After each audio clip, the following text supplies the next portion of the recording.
Bonjour à tous, bonjour à tout le monde. Aujourd'hui, je vais essayer de faire une petite vidéo sur les équations exponentielles. Alors, qu'est-ce qu'une équation exponentielle? Une équation exponentielle, c'est tout simplement une équation où on doit avoir x qui est en exposant. D'accord? On va essayer de voir un petit peu comment résoudre ces équations et comment on va pouvoir trouver x. D'accord? Alors, dans un premier temps, on a une première équation exponentielle. On a 6 quatorzièmes exposant, donc le tout exposant x plus 2, qui est égal à 343 sur 63. Le tout exposant 6x moins 5. Alors, comment on va faire? Qu'est-ce qu'il y a genre là-dedans? Bon, alors, déjà dans un premier temps, on va réduire l'intérieur des parenthèses à un même, je vais dire, à une même base, d'accord? Comme ça, on va pouvoir essayer de simplifier le reste. Alors, 6 sur 14. On sait que c'est 6 sur 14, en soi, c'est égal à 3 sur 7. D'accord? 6 sur 14, c'est bien égal à 3 sur 7. D'accord? Ok, donc ici en fait, on n'a pas 6 sur 14 exposant x plus 2, on a 3 sur 7 exposant x plus 2. Ok, on continue. Maintenant, on a 343 sur 63.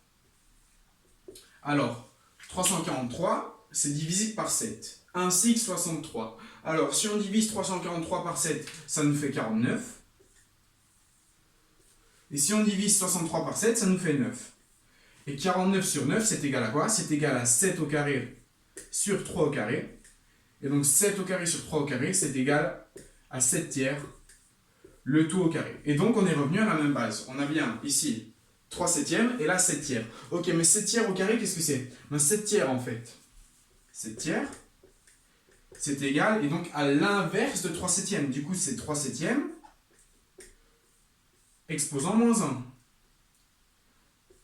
Car exposant moins 1, c'est bien l'inverse. On doit retourner la fraction. Donc 7 tiers, c'est 3 septièmes exposant moins 1. Alors, 7 tiers au carré, c'est tout simplement 3 septièmes exposant moins 1 au carré. Et donc, on a puissance de puissance. À ce moment-là, on peut multiplier les exposants. Et donc, on a que 343 sur 63, c'est égal, et donc à 3 septièmes, le tout exposant moins 2. Ok, bon. Qu'est-ce qu'on peut faire avec tout ceci?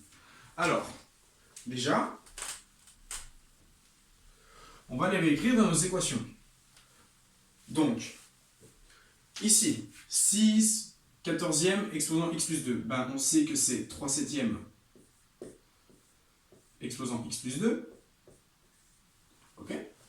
Qui est égal, et donc 343 sur 63. On a vu que c'était 3 septièmes exposant moins 2. Du coup, je réécris à l'intérieur de la parenthèse 3 septièmes exposant moins 2. Et j'élève le tout à la puissance 6x moins 5. J'ai une puissance de puissance, et donc je vais tout simplement multiplier les exposants. Du coup, j'obtiens que 3 septièmes exposant x plus 2 est égal à 3 septièmes exposant, et donc moins 2 fois 6x moins 5, ça nous fait moins 12x plus 10. Ok? Et donc par définition, si j'ai les mêmes bases et des exposants différents, mais que le tout est une égalité, d'accord? Et par définition, si a exposant m est égal à a exposant n, alors m est égal à n. D'accord? Donc, si a exposant m est égal à a exposant n, alors m est égal à n. Et c'est bien ce qu'on a ici. On a bien une même base et des exposants, mais le tout est égal, du coup les exposants sont égaux. Alors, si les exposants sont égaux, on a que x plus 2 est égal à moins 12x plus 10. Je fais passer mon moins 12x qui devient plus 12x, et donc on a 13x qui est égal, et donc 10, mon plus 2, il devient moins 2, ça me fait 8, et donc x qui est égal à 8 treizièmes. Et vous avez la solution de votre équation. Tadam! Du coup, dans un premier temps, on simplifie pour avoir les mêmes bases. À ce moment-là, si on a les mêmes bases et des exposants différents, mais que c'est égal, par définition, on a alors que les exposants sont égaux. On a une équation du premier degré. Il suffit de passer tout de l'autre côté et on obtient que x est égal à 8 treizièmes. Ok. Ça, c'est pour la première équation exponentielle. Super. Alors, la suivante. La suivante, qu'est-ce qu'on a? La suivante, on a 9 exposant x plus 1 divisé par 3 exposant 2x plus 2. Alors, qu'est-ce qu'on sait de 3? 3, on sait que quand je l'élève au carré, ça me fait 9. Alors, 9 exposant x plus 1, qu'est-ce que c'est? Ben, si je fais 9 exposant x plus 1, en soi, je fais 3 au carré, le tout exposant x plus 1. Et donc, on a puissance de puissance, on n'a qu'à multiplier les exposants, et on n'a que 9 exposant x plus 1. C'est 3 exposants, et donc 2 fois x plus 1, ça nous fait 2x plus 2. D'accord? Donc 3 exposants x plus 1, 9 exposants x plus 1, pardon, c'est 3 exposants 2x plus 2. Et donc on va le réécrire dans notre équation. Alors, j'obtiens quoi? J'obtiens que, on va pas mettre un 2 ici, on va mettre autre chose. On va mettre un 6, voilà. J'obtiens que, et donc, 9 exposant x plus 1, ben, c'est 3 exposant 2x plus 2. Le tout divisé par, et donc, ben, à ce moment-là, mon dénominateur reste le même, donc c'est 3 exposant 2x plus 6, qui est égal, et donc, à 47. Ok. Bon, à ce moment-là, non, ce que je vais faire, c'est, alors, je ne vais pas encore faire ça, on va pas mettre un 2, on va mettre un 3.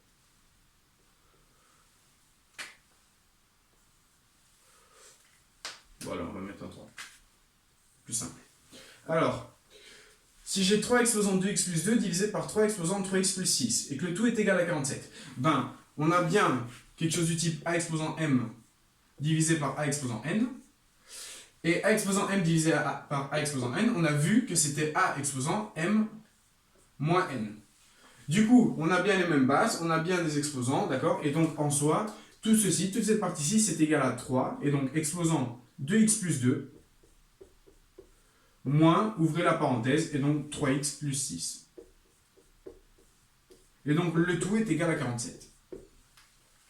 Ok, alors comment faire à ce moment-là? Eh bien, on n'a qu'à simplifier ici. Donc, on a moins devant une parenthèse, donc on peut faire tomber les parenthèses et changer les signes. Et donc au lieu d'avoir plus 6, on a moins 6. Si je fais 2x plus 2 moins 3x moins 6, ça me fait que 3 est égal à quoi? C'est égal à... Et donc, 2x moins 3x, ça me fait moins x.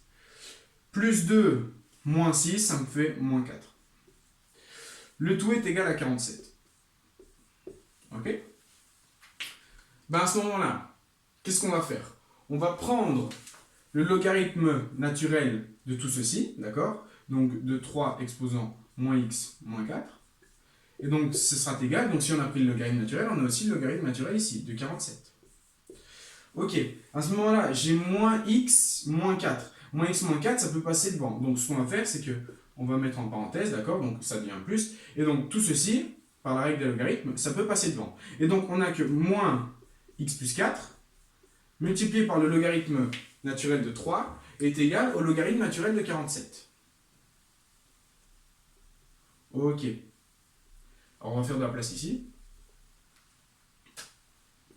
Donc, par définition, on va avoir moins x plus 4 qui est égal, et donc le logarithme de 47 divisé par le logarithme de 3, du coup, parce que mon logarithme de 3, je le divise de l'autre côté. Et donc, je passe mon moins de l'autre côté, donc j'ai moins le logarithme de 47 sur le logarithme de 3, d'accord, donc le moins tombe. Et pour calculer x, j'ai qu'à passer mon plus 4 de l'autre côté, et donc j'ai que x est égal à moins le logarithme de 47 sur le logarithme de 3, moins 4. Voilà, et donc j'ai trouvé la solution à mon équation exponentielle. Ok, donc on remet sur la même base, ensuite on simplifie les exposants, on prend le logarithme, et à ce moment-là on arrive à la réponse finale, qui est x qui est égal à moins le logarithme de 47 sur le logarithme de 3, moins 4. Ok, bon, super. Alors à ce moment-là, dernière équation exponentielle. Alors ici, ce qu'on peut faire, c'est que vous pouvez tout simplement mettre la vidéo en pause et essayer de la faire vous-même. Alors, 4 exposant 2x plus 5 est égal à 64. Alors, 64, qu'est-ce qu'on sait? 64, on sait que c'est 4 exposant 3. Du coup, en soi, notre équation, elle devient quoi? Notre équation, elle devient que 4 exposant 2x plus 5 est égal à 4 exposant 3. Et donc, qu'est-ce qu'on a? On a bien une équation exponentielle avec la même base, Et c'est une égalité. Du coup, qu'est-ce que ça veut dire? Ça veut dire que les exposants sont égaux. Alors, j'ai 2x plus 5 qui est égal à 3. À ce moment-là, 2x est égal, et donc 5, je le passe de l'autre côté, ça devient moins 2. Ok, et donc x qui est égal à moins 1. Voilà. Et vous avez trouvé vos solutions à vos équations exponentielles. Ok. Bon, voilà. C'est déjà fini pour cette vidéo. Je vous remercie de votre attention. N'oubliez pas, quand on a une équation exponentielle, on va toujours essayer de ramener à la même base. Ok. Et quand ce n'est pas possible, on va voir qu'on va utiliser les logarithmes et que tout va simplifier. Voilà. Je vous remercie de votre attention et dans la prochaine vidéo, on va faire des équations avec des logarithmes cette fois-ci. Merci beaucoup.